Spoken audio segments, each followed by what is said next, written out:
US officials are being pressed for more details about the unidentified objects that have been shot out of the sky. We don't yet know exactly what these three objects were. Continue to await with obviously a lot of urgency. Sightings were determined to be drones, with at least one sighting suspected. I thought they had a snowblower out here going. That's what it sounded like. This latest object was in the shape of an octagon. They have found no evidence of any extraterrestrial life. Has it finally begun? Have they finally started to implement this project? Have they finally started Projekt Bluebeam, a preparation for something far greater and heinous ever in human history? Let's find out, shall we?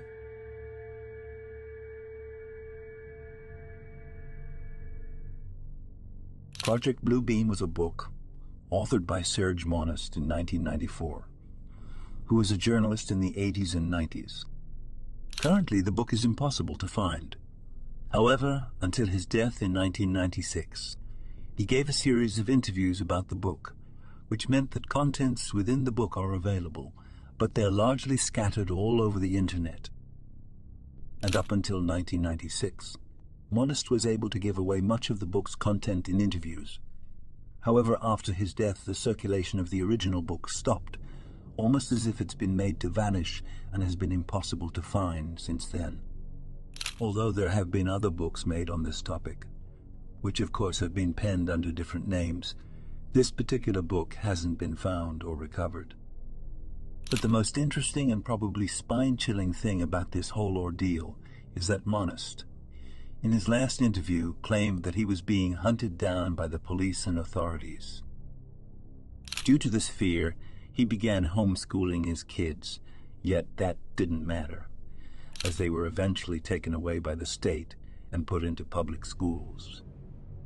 After this whole ordeal happened, the authorities finally got to Monast, arrested him, had him spend a night in a cold jail cell, and then released him back into his home the very next day, where he died of a heart attack.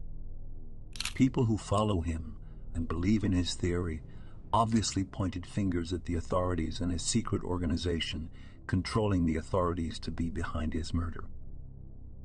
Now, I don't know whether this was true or not, but it is very interesting that he died after spending a night in custody. Because there are resources or items where if you mix it in food and drink, it will cause the person who consumed it to die, and it will seem like a natural death. Of course, you can't source this type of item in a local pharmaceutical, as it is only available possibly in the black market or somewhere else. But things like this do exist. But why was Monast hunted down?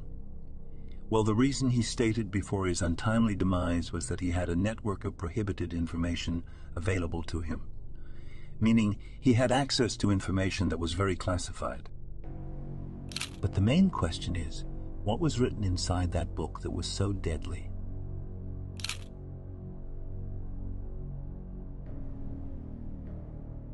According to Monast, NASA, CIA, or any other secret covert agency is carrying out mass deception on a global scale, the likes of which haven't been done before.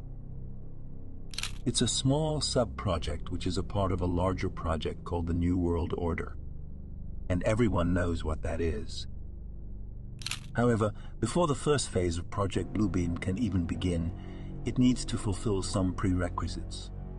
Because Bluebeam is so wild, the world needs to go through some stuff before it is easily digestible by the masses. There needs to be a consistent stream of earthquakes or natural disasters. If you haven't noticed, the number of natural disasters has ballooned over the years. We have hurricanes, cyclones, and devastating earthquakes, all increasing and happening frequently. Then there needs to be a steady stream of conflicts. War.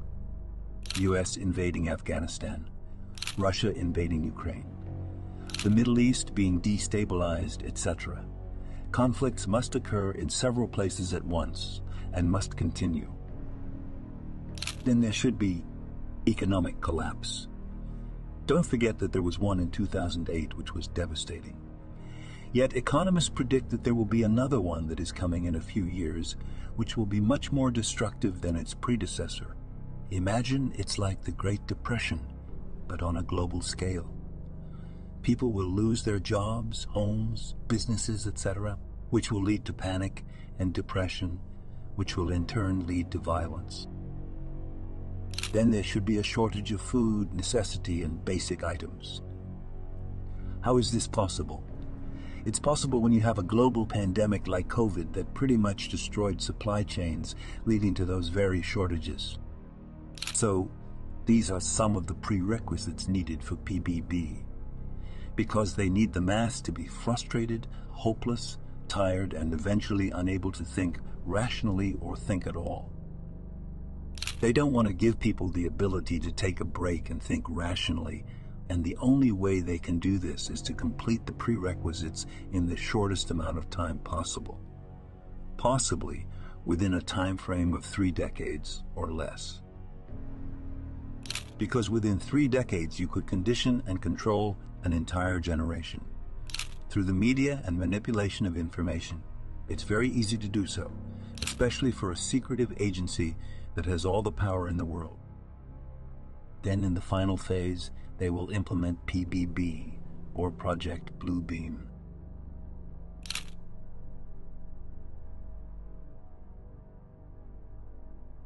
Projekt Bluebeam's first phase will be faking unidentified flying object encounters through highly advanced technology.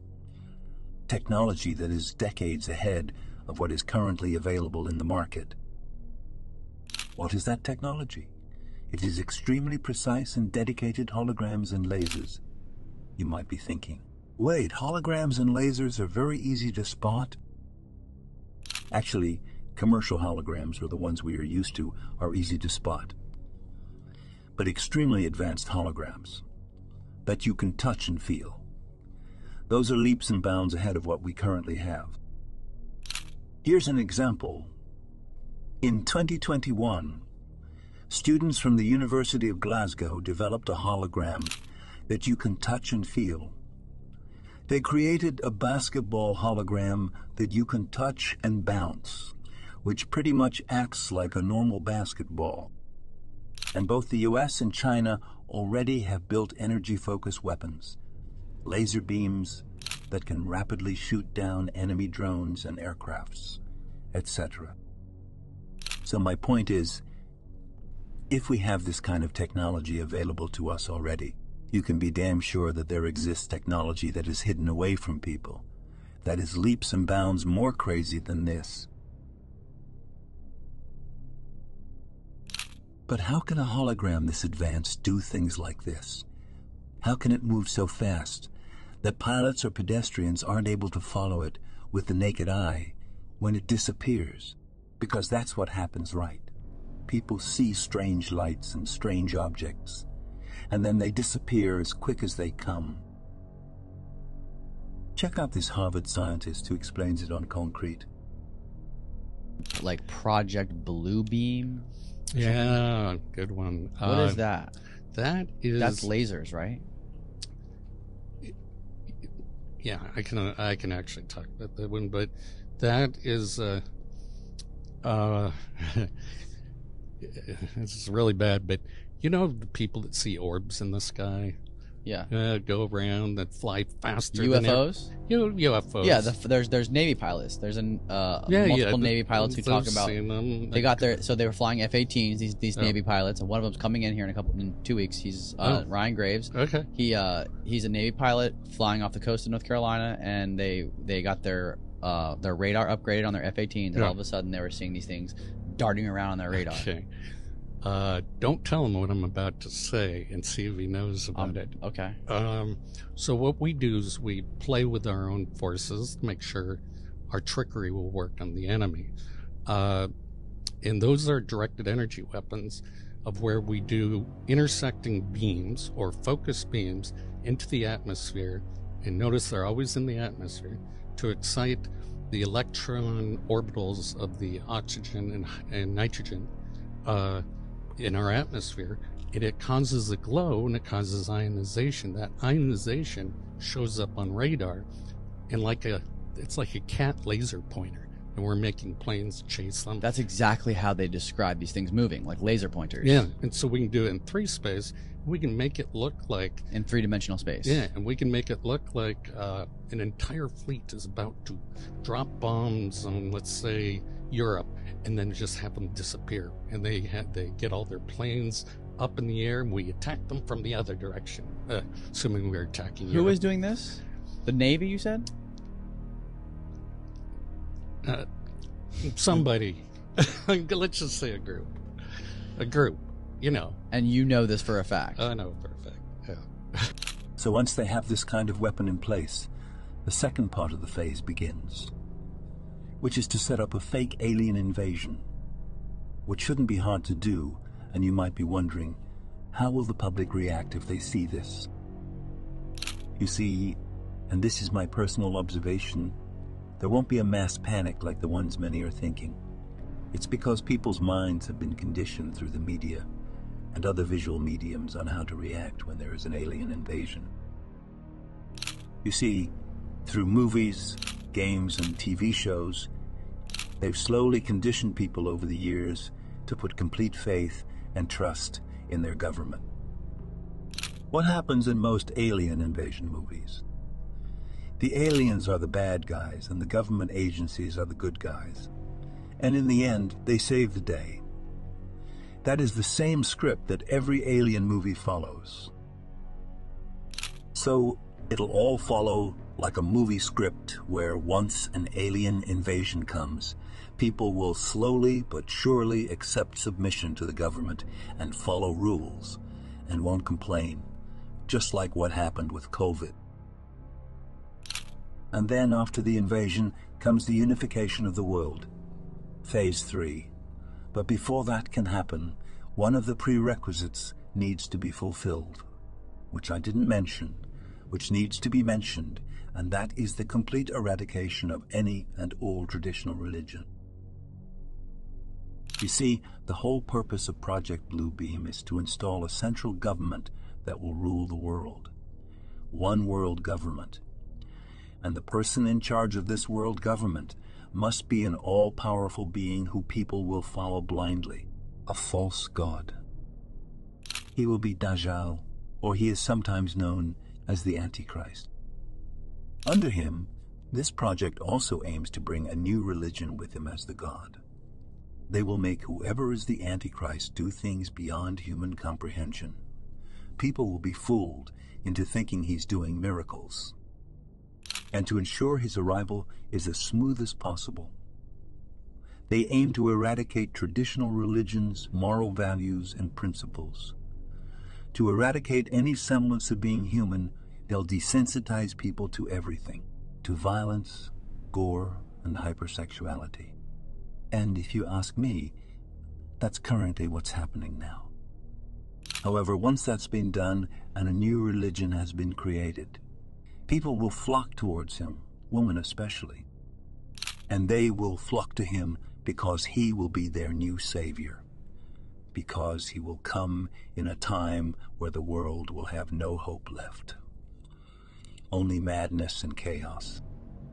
People will lose all sense of rationality and will easily accept him as a god if he promises to deliver them to safety from their hardships.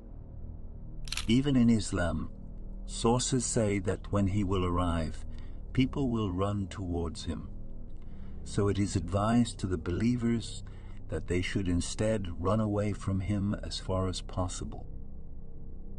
So that's the end of this wild conspiracy theory, whether you believe it or not. Though you have to admit, it is a pretty interesting read. Tell me whether you believe in it or not in the comment section below. But what I can tell you is that though this is a conspiracy theory, much of its origins raises eyebrows, and much of what it contains does make sense in today's day and age.